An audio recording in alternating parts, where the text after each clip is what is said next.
It's a dumb idea. It's wrong. It's it's disproven by history. Is there any history that tariffs actually work? I mean, some people cite the Smoot-Hawley Tariff Act from the 1930s and that it drove us deeper into the Great Depression. And David, on the one hand, when we think about do tariffs actually work, if Indonesia can make shoes for us for $11, why would we Yeah. want to onshore an activity like that? That is a good deal for us. And then on the other hand, you have someone like NVIDIA, the world's leading semiconductor company. They announced plans to produce some of their AI supercomputers entirely on American soil for the first time recently. And you have some other companies that have made similar announcements. So that's a small shred of evidence that tariffs could work. But my question is, historically, do tariffs actually work? Well, that's a great question, and there's a huge history, and you can go back all the way to the 19th century where Donald Trump seems to be preoccupied. But what he fails to recognize is that they worked in the 19th century because they were revenue tariffs. It wasn't an effort to bring jobs back to America. We were booming at the time. Jobs were coming to America, not leaving. And it was the federal government's main source of revenue because, as you know, prior to 1913, there was no income tax. Right? So that was one thing. Okay. Then when we got into the 20th century and post World War II, it became obvious to people that the whole idea of comparative advantage, going all the way back to Adam Smith, and that enhanced a global trade where people could specialize in whatever their more competitive advantage is, was a good thing. And so we had round after round of negotiations after World War II that reduced tariff levels steadily year by year, decade by decade. So by the time we got to the 1990s, when China then, arose from the disaster of Mao and Mr. Deng took over and created all the export factories and said it's glorious to be rich and all these things, as we got red capitalism. But if we start in the 1990s, the average tariff worldwide, now this is weighted average on all goods, all goods that are bought and sold or imported and exported, was about 9%. And have been various free trade deals done since then. For instance, we had NAFTA, and the tariffs on Mexico and Canada and the United States went to zero.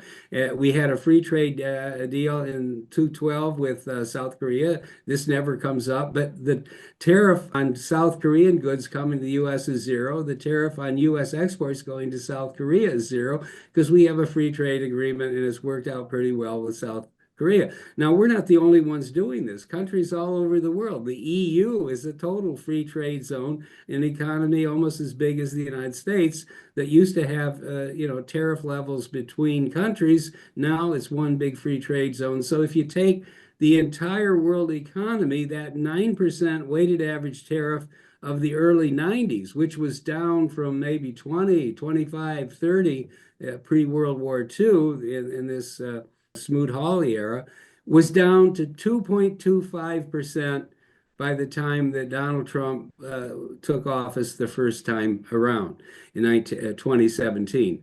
Now, 2.25% is really a rounding error. It's hardly, when you have $33 trillion worth of goods moving around, container ships, bulk carriers, and so forth all around the world, and air freight and the rest of it, rail. 2% tariff is not any kind of big deal. As I say in some of the things I write, it's not a hill of beans. So somehow, though, 45 years ago, Trump got the idea that tariffs were causing a problem and that we had trade deficits, not because our costs were going up owing to bad monetary policy, but because the other guy was cheating. Remember, this is Trump's whole view of the world.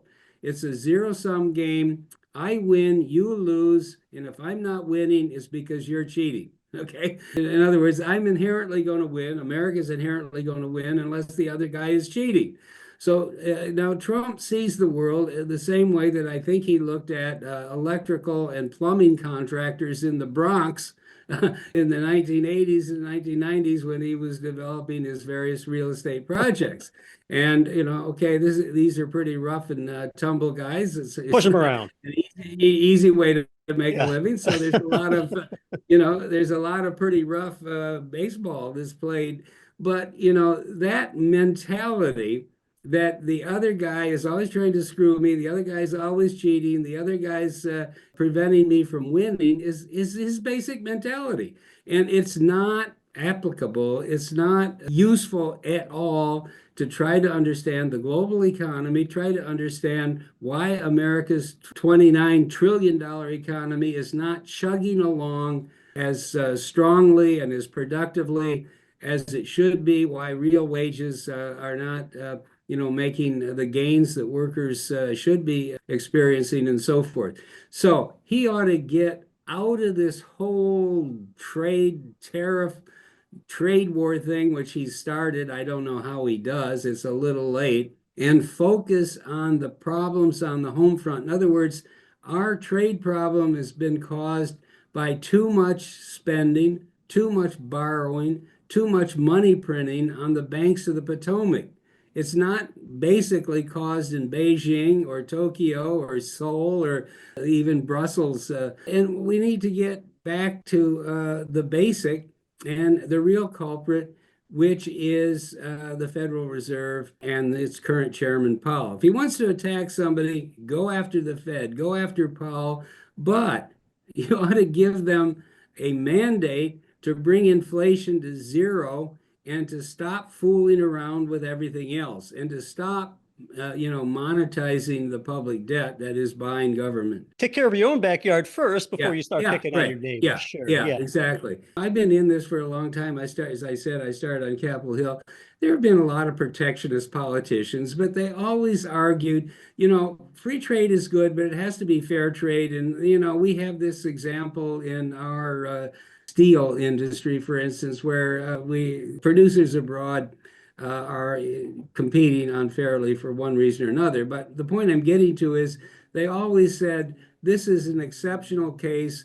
Normally, we would go for free trade, but we got to have protection here. We got to have a temporary quota. There was no one who ever came along and said, tariffs are big, beautiful things, and we need to have permanent high tariffs because that's the way we're going to get prosperity back in the United States. It's a dumb idea. It's wrong. It's it's disproven by history.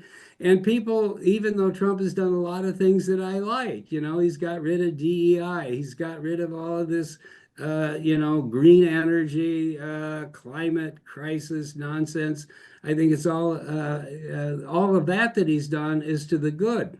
But when you come to this basic question, how do we get prosperity in America? The answer is through free market capitalism, by getting the government out of the way, by balancing the budget, and by telling the Fed not to, inflate the economy to the disadvantage that it has today. That's how you get there. And Trump is not a real Republican. Trump is basically what I call a statist. He's for big government, right-wing statist. Okay, there's left-wing Marxist statists and there's right-wing statists. But, all of this tariff business is going to create so much corruption that it's almost impossible to imagine, because every day there's someone down there right now, I can guarantee it, at the Treasury Department or at Commerce Department saying, but we got special circumstances here in terms of the parts that we're making for aircraft that get assembled in South Korea or something, and we need a special relief. Yes, every industry what you're doing is putting in for their everybody's going to exclusion. be there. This is the greatest dream that the Washington lobbyist community ever had. That Right. Trump is literally saying he put this reciprocal tariff. You saw the whole schedule that he had on that easel in the White Sure. House on April 2nd, Liberation demolition Day. It was called Liberation Day. I called it Demolition Derby Day. There was a reciprocal tariff for every single country in the world based on a phony formula that said if we have $100 million deficit with somebody, half of that was caused by cheating. So we're going to put a tariff in place that closes half of the difference. I mean, just nonsense. Schoolboy idiocy. Now, it is. I mean, I know everybody said, "Oh, isn't it great? We finally got rid of the bad guys. Biden, he's terrible, and the Democrats." I agree with all that, but we replaced one set of numbskulls with another set. Unfortunately, Republicans know better, but they're so intimidated, apparently buffaloed by Trump at the moment. That they're going along with this, but they know you don't put 145% tariff on anything. I mean, it's just nuts. David, I Yeah. feel like you're telling us what you really think, and I Yeah, I think absolutely love so. that. David, interestingly, there is a Ronald Reagan clip about tariffs out there in a speech that he gave from Camp David, and it's something that's really had new life lately. Reagan said Okay. that he didn't like tariffs and that they hurt every American worker and consumer. As Reagan's economic advisor in the White House, did you advise him on that? Yes, I did. And also, I can give you a little anecdote that I think people will find interesting. Yeah. The one time that he deviated in a big way from his free trade commitments was when he put the voluntary export quota on the Japanese auto industry. That was big. I don't remember the exact number, but I think it said they couldn't export more than 1.2 million cars a year or something like that in the United States, and the number was supposed to adjust over time. We have a lot of real estate investor listeners. Tell us what this administration's overall policies, not just tariffs, but overall policies, mean for future employment. And then tell us about your highly regarded Contra Corner newsletter. Well, that's a big question. I think it doesn't mean good because if they were really trying to get America back on track, our economy, they would be fighting inflation tooth and nail to get it down to zero. They would be working day and night to implement what Musk came up with in the Doge, and that is big spending cuts and balancing the budget. They're not doing that. They're letting all these announcements being made, but they're not actually cutting any spending. They would not be attempting to impose this huge apparatus of tariffs on the U.S. economy. But they're not doing that, so I'm not confident we're heading in the right. We were going in the wrong direction under Biden for sure, and we're going in an even worse direction right now under Trump. So that's the first thing. The second thing is I put out a daily newsletter called David Stockman's Contra Corner. You can Yes. find it on the internet.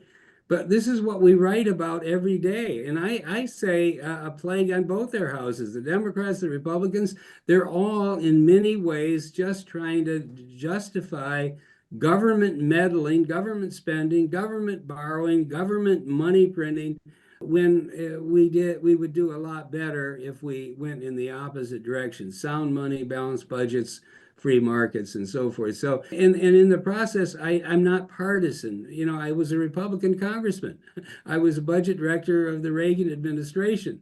I have been more on the Republican side, obviously, over my career than the Democrats, but now I realize that both parties are part of the problem. And I call it the uniparty. When push comes to shove, the uniparty has basically been for a lot of wars abroad and a lot of debt at home and a lot of meddling in the economy that was unnecessary. So if you look at what I write every day, it tries to help people see through the pretenses and the errors of the uniparty, Democrats and Republicans. And in the present time, I have to focus on Trump because Trump is making all the noise. 100%. Yes, it Yeah, sure has kept life and the news cycle exciting, whether yeah, someone yeah. likes that news or not. Well, David, this has been great. In fact, it sounds a lot like what Reagan might have told me, perhaps because you were a chief economic informant for him. Smaller government, letting the free trade flow, and lower inflation. You can watch this one next.